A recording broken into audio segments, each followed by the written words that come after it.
Salut, Sébastien de retour pour continuer la présentation des capsules pour le programme de CCQ au secondaire.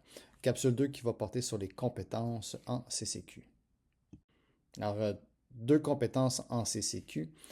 Première, étudier des réalités culturelles et deuxième, réfléchir sur des questions éthiques. Explorons tout de suite ces deux compétences. Alors, première compétence, étudier des réalités culturelles. Alors, avant qu'on regarde plus en détail c'est quoi cette compétence-là, je vais juste vous parler des réalités culturelles. Alors, vous voyez dans le haut du tableau, on a des réalités culturelles qui sont indiquées pour secondaire 1, 2, 4 et 7.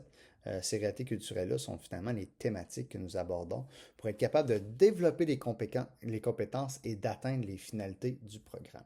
Alors, en quoi consiste cette première compétence, étudier des réalités culturelles? On l'a vu rapidement dans la première vidéo, mais étudier des réalités culturelles consiste à mettre en place des démarches sociologiques pour observer, analyser des règles, des normes, des codes, des significations, des mécanismes sociaux.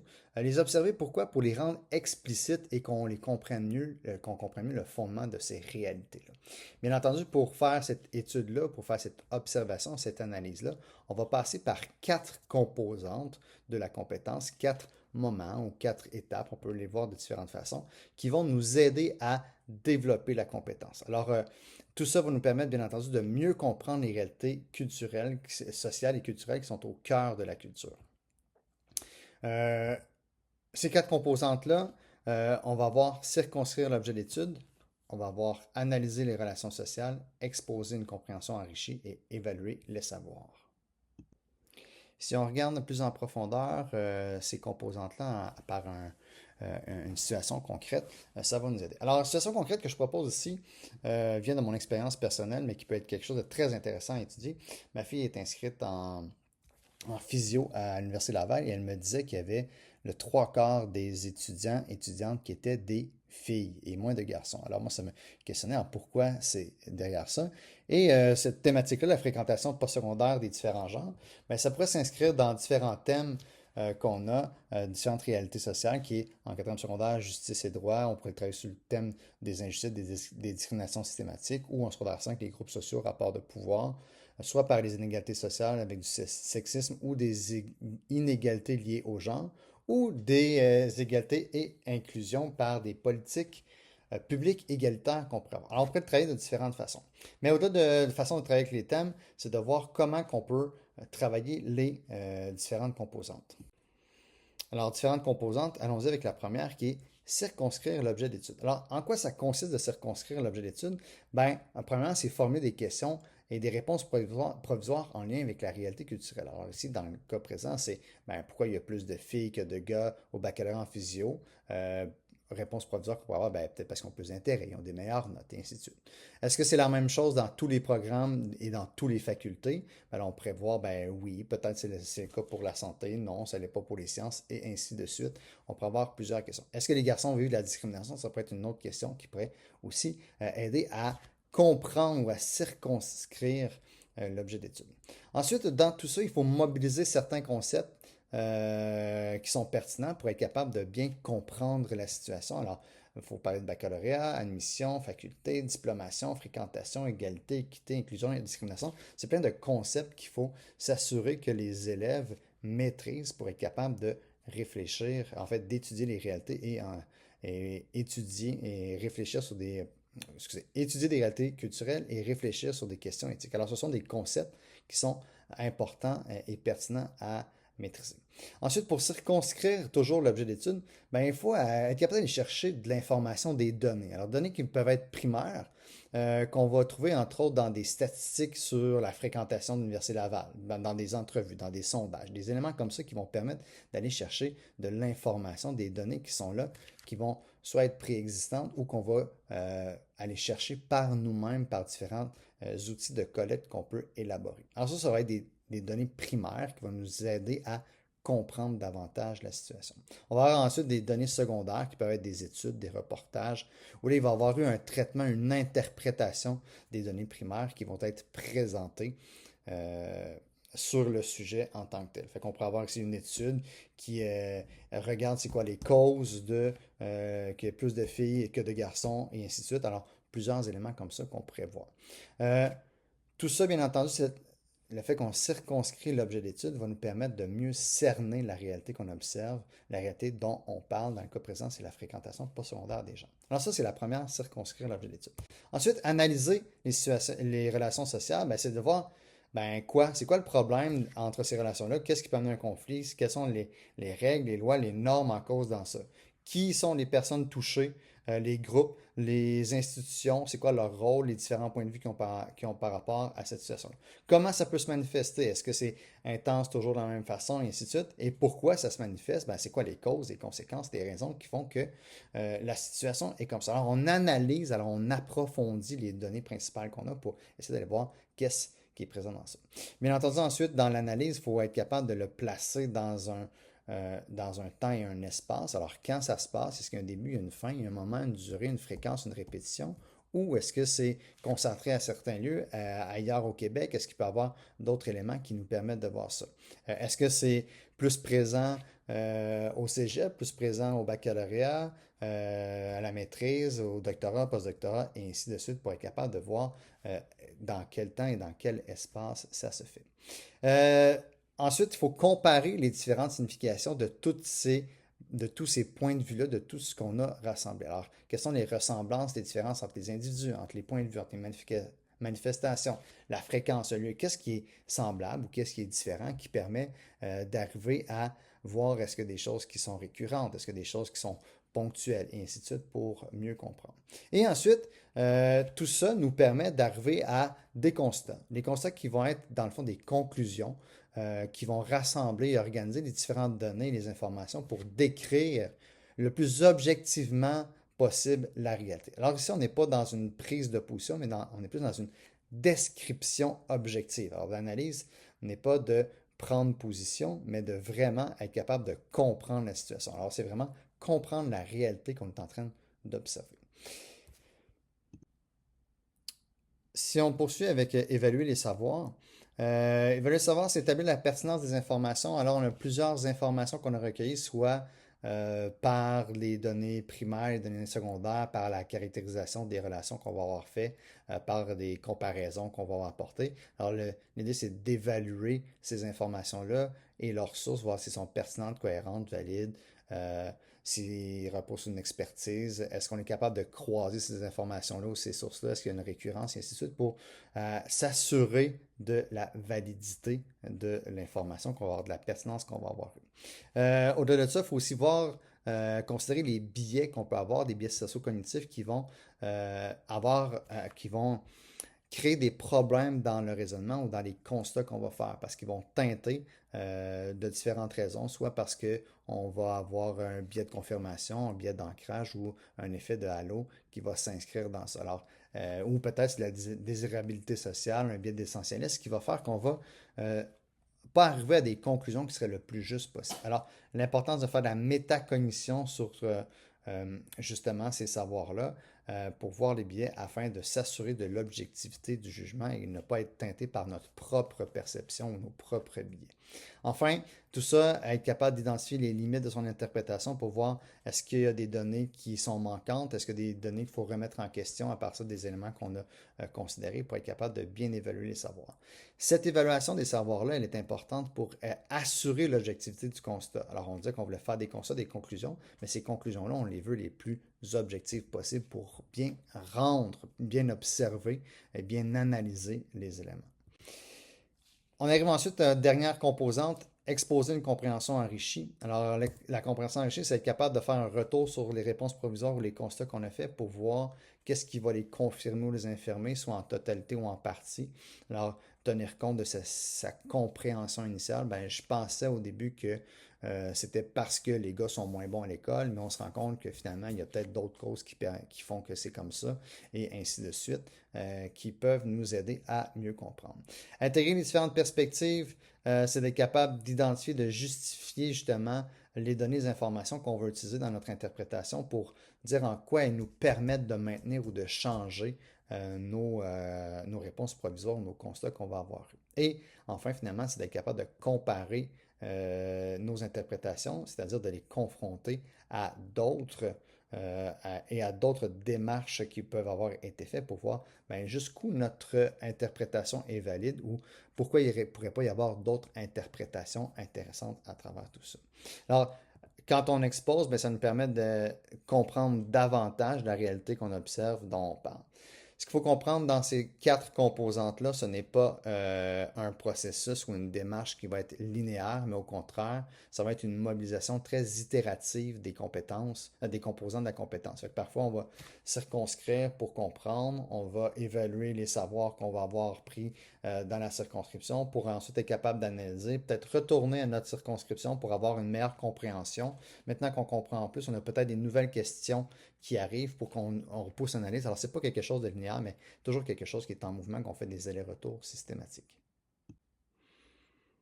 Alors, deuxième compétence, c'est le même principe. Alors, on est dans réfléchir sur des questions éthiques. On a aussi encore quatre composantes à l'idée que la démarche de dialogue, la démarche réflexive, critique, rationnelle, pour être capable de voir qu'est-ce qu'il faut privilégier dans ce qui est difficile à choisir ou à satisfaire pour tout le monde, ben, cette réflexion-là va passer encore par quatre composantes ou quatre moments, quatre étapes qu'on va avoir, soit dialoguer, examiner une diversité de points de vue, dégager la dimension éthique d'une situation et élaborer un point de vue. Alors encore ici, les réalités culturelles restent les mêmes que nous avons identifiées très rapidement, très sommairement au début de la vidéo. Allons-y. Alors, fréquentation scolaire post-secondaire, selon les genres, toujours présent ici, mais là, d'un point de vue éthique. Alors, qu'est-ce que ça peut être? Ben, premièrement, ça va être de dégager la dimension éthique de la situation. Alors, décrire la situation, qui, quoi, quand, où, quelles sont les valeurs, les différentes façons de penser, en quoi ça concerne le bien et le juste. Alors, plusieurs éléments qu'on revoit déjà de la compétence 1, mais qu'on ajoute certains éléments plus éthiques à cette dimension-là. Mobiliser les informations et les concepts pertinents. Alors, on va réutiliser, entre autres, plusieurs éléments qui vont avoir été fournis par ou qui peuvent avoir été collectés d'un côté sociologique. Mais encore là, ici, on va ajouter peut-être des éléments en lien avec l'éthique du bien, mal, acceptable, juste, équité, égalité, qu'il faut bien comprendre et bien mobiliser pour être capable de réfléchir sur ça. Ensuite, relever les tensions en présence. Ben, qu'est-ce qui est problématique et conflictuel? Mais ici, on voit plus d'un point de vue éthique, pas juste d'un point de vue de compréhension, c'est-à-dire par rapport à certains points de vue, actions, normes, valeurs qui peuvent s'opposer, qui peuvent être en confrontation.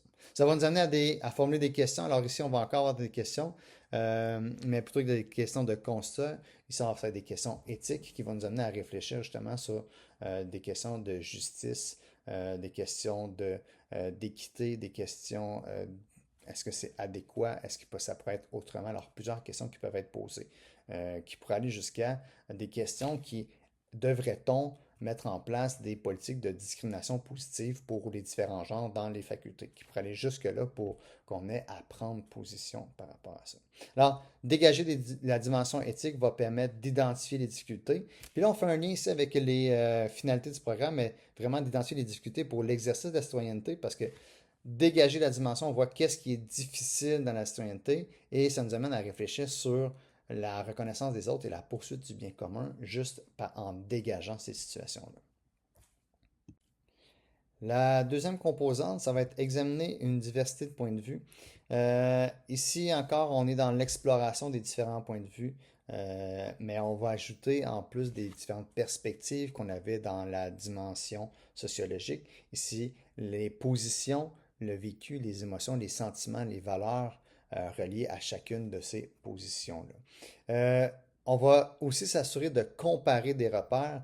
Les repères, c'est quoi? Ce sont des éléments, des ressources de l'environnement social et culturel à partir desquels on va s'appuyer pour réfléchir. Fait on peut avoir, par exemple, des repères qui vont être légaux, des lois, des règlements scolaires, des études scientifiques, des données historiques ou des composantes artistiques, techniques, environnementales, morales et ainsi de suite. Alors, c'est plusieurs éléments qui vont nous permettre de réfléchir. Alors, comparer des repères pour voir quels sont ces repères-là. En plus de les comparer, il faut aussi les contextualiser, c'est-à-dire de voir mais comment ces repères-là fonctionnent dans un contexte particulier, c'est-à-dire selon le lieu et les époques et les différentes manifestations qu'il va y avoir. Alors, contextualiser pour voir en quoi elles correspondent aux différentes finalités du programme aussi. Et bien entendu, il faut aussi évaluer les raisonnements en présence. Alors, différents raisonnements qui sont présents, qui peuvent être de différents types, mais qui peuvent avoir aussi différents problèmes de raisonnement. Alors, importance d'examiner les différents points de vue qu'on va avoir dans tout ça. Alors, pour être capable d'avoir un examen et voir quel est le processus, qu'est-ce qui est problématique ou non dans la force de l'argumentaire qu'on va avoir. Bien entendu, ça va nous permettre de reconnaître et d'évaluer les différentes façons de penser, d'être et d'agir dans la réalité culturelle sur laquelle on est en train de réfléchir. L'examination, ensuite l'élaboration d'un point de vue. Élaboration d'un point de vue, en quoi ça consiste? Ben, c'est l'examen de la pertinence des repères afin de prioriser la fonction des contextes et des visées du programme. Ça passe entre autres par la sélection des repères à privilégier. Il y en a plusieurs repères qui sont là. Il faut les examiner, voir qu'est-ce qui fonctionne, qu'est-ce qui ne fonctionne pas, pourquoi on en sélectionne un plutôt que l'autre pour être capable de voir en quoi mon point de vue va en fait, sur quoi mon point de vue va s'appuyer. Ensuite, identifier des réponses possibles. Alors, plusieurs réponses, plusieurs propositions qui vont être faites, qui vont parfois s'adapter à la situation de façon créative, de façon critique, de façon prudente, peu importe la façon dont ça va faire, mais plusieurs propositions qui vont, oui ou non, se coller au contexte et aux visées qu'on peut avoir dans le programme. Alors, importance d'identifier ces différentes solutions-là pour ensuite voir quelles vont être les conséquences de ces différentes positions, solutions-là, sur soi, sur les autres, sur différents groupes, sur des institutions ou même sur la société de façon plus générale.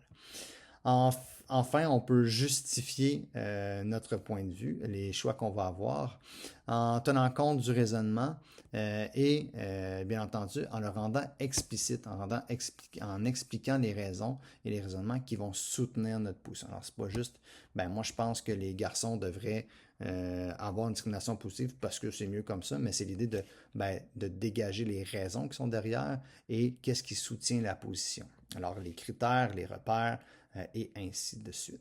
Alors, tout ça, bien entendu, va nous permettre de nous positionner sur les questions éthiques afin de favoriser la reconnaissance des autres et de soi et la poursuite du bien commun et ultimement pour être capable d'exercer sa citoyenneté. Quatrième composante, le dialogue. Alors, dialogue, prendre conscience des ressentis, des réactions et de son point de vue initial. Alors, être capable d'identifier dans chacune situation qu'est-ce que ça va provoquer pour nous, tant pour les émotions, sentiments, réactions, réflexions initiales. Il peut y avoir plein de choses qui sont importantes à voir parce que certains éléments peuvent être pertinents dans ce qu'on va... Certaines choses qu'on va ressentir vont être pertinentes dans notre point de vue, mais pas nécessairement toujours et tout. Tenir compte aussi de ce que les autres vont avoir comme émotion, sentiment, réaction dans la compréhension de la situation. Et d'être capable aussi de mobiliser différents outils pour construire son point de vue. Alors, outils qui vont être vus, entre autres, au primaire, comme donner des exemples, faire des liens avec les idées des autres, définir, donner des raisons, et ainsi de suite. Et d'autres qui sont à développer pendant le secondaire. Bien entendu, celles du primaire ne seront pas nécessairement acquises si on pense qu'il y a seulement 58 heures qui sont consacrées dans tout le primaire. Et enfin, mettre en œuvre les conditions favorables au dialogue, c'est la capacité à dialoguer dans le respect, dans l'écoute et dans la collaboration pour être capable de faire tout ça. Alors, bien entendu, le dialogue va permettre de partager, de co-construire les points de vue de chacun afin de favoriser justement l'exercice de la citoyenneté, la reconnaissance et la poursuite du bien commun. Tout ça, comme pour la socio, ça se fait de façon itérative. Je passe parfois de la dimension éthique que je vais dégager à l'élaboration d'un point de vue grâce au dialogue, mais je vais revenir ensuite sur l'examen pour avoir un nouveau point de vue et dégager d'autres problèmes qui vont être là. Alors, il y a vraiment un aller-retour entre les différentes parties. Ces deux compétences-là, étudier la réalité culturelle et réfléchir sur des questions éthiques, on peut les développer de façon indépendante. On pourrait très bien avoir un projet où on travaille juste circonscrire l'objet d'étude, l'analyse, l'évaluation des savoirs, l'exposition, ou juste la dimension éthique. Mais on peut faire aussi les deux un après l'autre. Alors, on pourrait travailler justement la fréquentation postsecondaire, ben, qu'est-ce que ça veut dire en sociaux, puis ensuite avoir une question éthique, puis la travailler en éthique. Mais on pourrait aussi le faire de façon simultanée parce que, on l'a vu, il y a bien des éléments qui se recoupent d'un à l'autre et qui sont partagés, mais en ajoutant des petits éléments, en ayant des petites distinctions qui nous permettent de voir ces éléments-là. Alors, ça fait le tour de la capsule 2 qui voulait justement montrer les deux compétences, étudier la réalité des réalités culturelles avec circonscrire, analyser, exposer, évaluer et réfléchir sur des questions éthiques. J'ai pris un peu plus de temps pour présenter ces deux compétences-là parce que c'est vraiment le cœur du programme. Il faut bien les comprendre pour bien les maîtriser parce que c'est ça qu'on veut que les élèves développent. Ensuite, les contenus qu'on va voir dans la prochaine vidéo servent à développer ces compétences-là qu'on veut qu'ils soient capables de faire dans tous les contextes et dans tout et avec toutes les situations au-delà du programme qu'on va avoir.